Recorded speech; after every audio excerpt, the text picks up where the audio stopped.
দাড়ি ছোট করে রাখে, এ ব্যাপারে তাকে নিষেধ করলে সে হেসে হেসে বলে এতে কোনো সমস্যা নাই, এ ব্যাপারে শরীয়তের হুকুম কি? এই ব্যক্তি এখানে উপস্থিত আছে, দয়া করে কিছু বলে শাসন করে দেন। আসামি হাজির। ভাইরা আমার, দাড়ি লম্বা করা এটা নবী সাল্লাল্লাহু আলাইহি ওয়াসাল্লামের নির্দেশ। তিনি বলেছেন আফুল্লুহা আরফুল্লুহা, তোমরা দাড়িকে ছেড়ে দাও। দাড়িকে ছেড়ে দিতে বলেছেন, লম্বা করতে বলেছেন। সাহাবীদের মধ্যে এক মুষ্টির পরে, বুখারীর হাদিসে এক মুষ্টির পরে অতিরিক্ত অংশ কাটার বিষয়টা সাব্যস্ত আছে। এর আগে, এক মুষ্টির আগে সাহাবীদের কারোর কাছ থেকে, নবী সাল্লাল্লাহু আলাইহি ওয়াসাল্লাম থেকে কোনো হাদিসে দাড়ি কাটা ছাটার কোনো প্রমাণ নাই। এই জন্য সারা বিশ্বের প্রায় সব উলামায়ে কেরাম একমত যে দাড়ি লম্বা করা ওয়াজিব।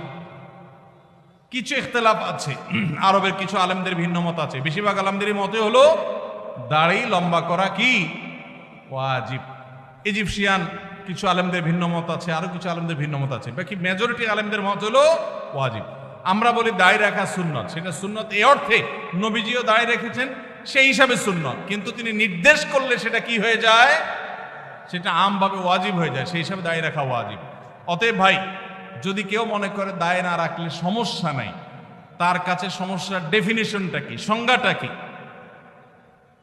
কেউ তো বলতে পারে নামাজ না পড়লেও সমস্যা নাই, কিন্তু একজন মুসলমান মনে করবে আল্লাহর নবীর ওয়াজিব তরক করলে সমস্যা আছে না নাই? আছে। কিয়ামতের ময়দানে তার জন্য জবাবদিহি করতে হবে কি হবে না? হবে। তবে আমাদের ভাই কেউ হয়তো খোঁচা খোঁচা দাঁড়িয়ে রাখা শুরু করেছেন, আমরা তাকে অ্যাপ্রিসিয়েট করব, আমরা তাকে দূরে সরাবো না। আলহামদুলিল্লাহ ভাই শুরুটা করে দিয়েছেন, ইনশাআল্লাহ আল্লাহ এটাতে বরকত দিবেন।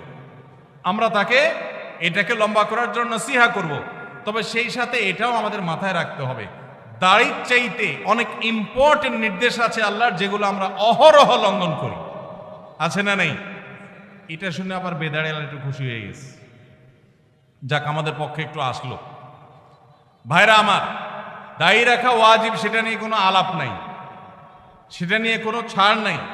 কিন্তু পাশাপাশি আমাদের এটাও মাথায় রাখতে হবে যে আল্লাহর অন্যান্য ফরজ বিধানগুলো মানতে হবে। অনেকে লম্বা দাড়ি আছে, মুখ খারাপ করে, আছে না নাই? বাংলা একটা প্রবাদ আছে, হাজী সাহেবের মুখ খারাপ। কি বলে? হাজী সাহেবের মুখ খারাপ। এই লম্বা দাড়ি নিয়ে মুখ খারাপ করে কি করে না? এই লম্বা দাড়ি নিয়ে দোকানদার দেশি মশারি আর ইন্ডিয়ান মশারি মিশায় দেশি মশারি তেলগুলো বিক্রি করে কি করে না? তাহলে দাড়ি আছে, তিনি ওয়াজিব আমল করেছেন, সবও পাবেন, কিন্তু যেই কাজটা করছেন ওইটা দাড়ি রেখে যে সব পাচ্ছেন তার চেয়ে অনেক বেশি ক্ষতি তিনি করছেন ওই কাজটা করে। ঠিক না ভাই? ঠিক। এই জন্য আমাদের পরিপূর্ণভাবে দ্বীনে প্রবেশ করতে হবে। আল্লাহ আমাদেরকে তৌফিক দান করুন। কিন্তু সেই সাথে দাড়িও লম্বা করার চেষ্টা করতে হবে। কিন্তু কোনো ভাই করছেন না, আমরা বেশিরভাগ মানুষ অন্যকে নিয়ে পড়ে থাকি। একটা বড় মুসিবত হলো বাংলাদেশের মানুষের, আমরা অন্যের চরকায় তেল একটু। আমাকে আল্লাহ দাড়ি রাখার তৌফিক দিয়েছে, আলহামদুলিল্লাহ। আমি এখন চিন্তা করবো আমার আখলাকটা ঠিক হয়েছে কিনা, আমি বউরে বাসায় গালি দিই কিনা, আমি কর্মচারীদের সাথে চালের মতো ব্যবহার করি কিনা, আমি মানুষের হক মারি কিনা, আমি দেখবো আমার বাকি আর কোথায় ল্যাকিংস আছে সেটা আমি দূর করব। আমি দাঁড়িয়ে আছে, এই জন্য যার দাড়ি নাই তারে খোঁচা মারি করি আমি। এটা তো কোনো মুসলমানের কাজ হতে। আমি চাইবো আমার ভাইয়ের দাড়ি লম্বা হোক, কিন্তু সেই সাথে আমি চাইবো আমার আরো যে দুর্বলতা আছে সেগুলো যেন দূর হয়। আল্লাহ আমাদেরকে আমলের তৌফিক দান করুন। মেসেঞ্জার গ্রুপ চ্যাটিংয়ে SMS এর মাধ্যমে ইজাব কবুল হয়েছে। দুজন সাক্ষীও ছিল মেসেঞ্জারে, কোনো মোহর উল্লেখ করা হয়নি। এখন বিবাহ হয়েছে কিনা? মেয়ের বয়স 13 বছর।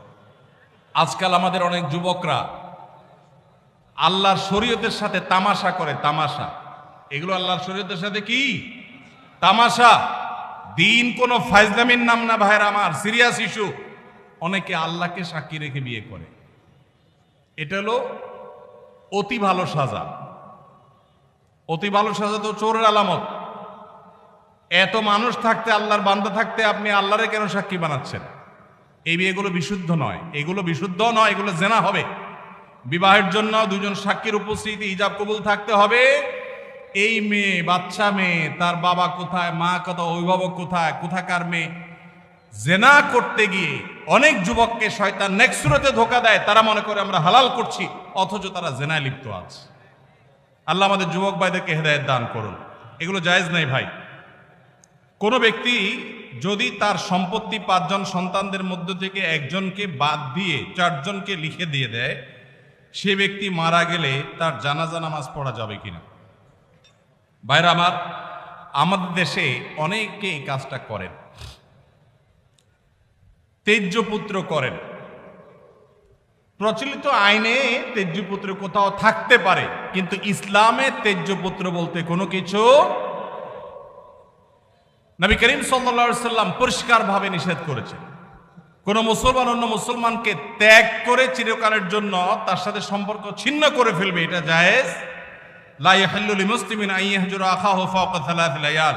3 দিনের বেশি কোন মুসলমানের সাথে অভিমান করে সম্পর্ক ছিন্ন করা জায়েজ আছে? নেই।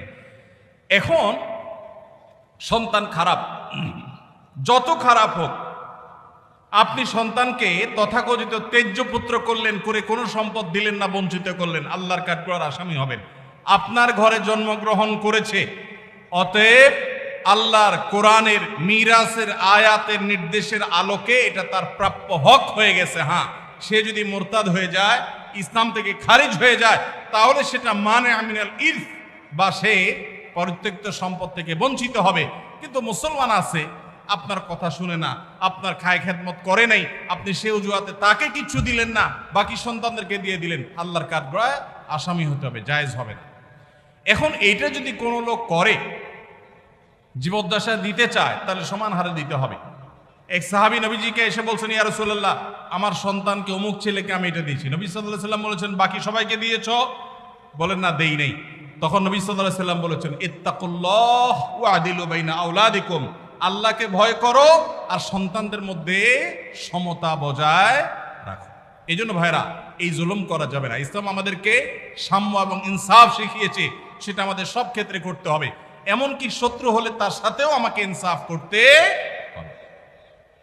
আমাদের কষ্ট হয়, আমার সাথে কারো শত্রুতা আছে, সে আমার সাথে শত্রুতা করে, কিন্তু তার বেলায় কোনো সাক্ষ্য দেওয়ার প্রশ্ন আসলে আমি সত্য সাক্ষ্য দিলে তার পক্ষে যায়, আমাদের দিতে মন চায় না।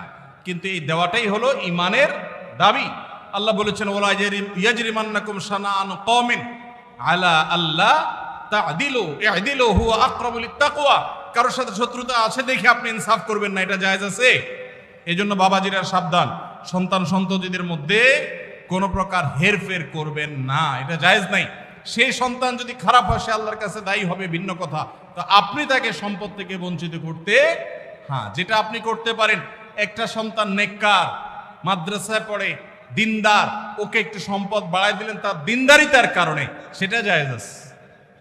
কিন্তু একজনকে টোটাল বঞ্চিত করলেন, আরেকজনের নামে সব লিখে দিলেন, এটা কিন্তু জায়েজ হবে। এখন কোন মুরব্বী যদি এই কাজ করেন, তিনি মারা গেলে তার জানাজা পড়া যাবে না, এমন কোনো কথা নেই। তার জানাজা পড়বেন, কিন্তু তিনি আল্লাহর কাছে দায়ী থাকবেন। সন্তানদের কর্তব্য হলো, বাবা যাকে বঞ্চিত করছে আমাদের ভাগ থেকে, তাকে দিয়ে আমরা ব্যালেন্স করে ফেলবো, তাহলে আশা করা যায় আল্লাহ তাআলা বাবাকে হয়তো মাফ করবেন।